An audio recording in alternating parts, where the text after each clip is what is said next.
Now is champion bikini category 2016 competition first place bikini category.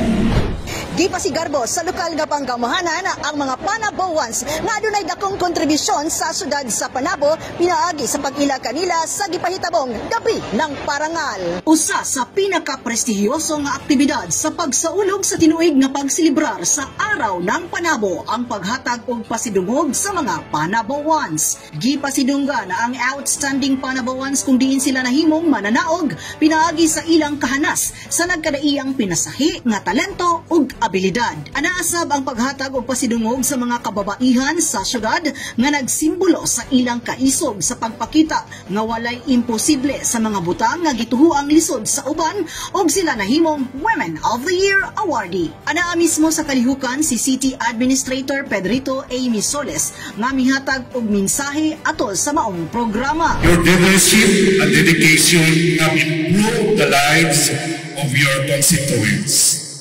To our deployed exemplars, your passion for education shapes the minds of our future.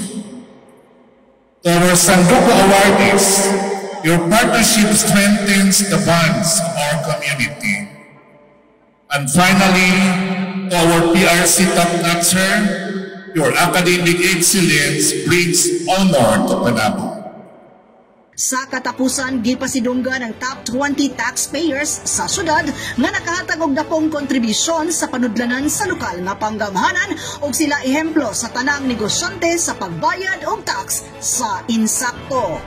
Kauban sa kamera si Eman Panganuron kini si Dali Amag nagikan sa City Information Office Broadcast Services alang sa Frontline News Panabo.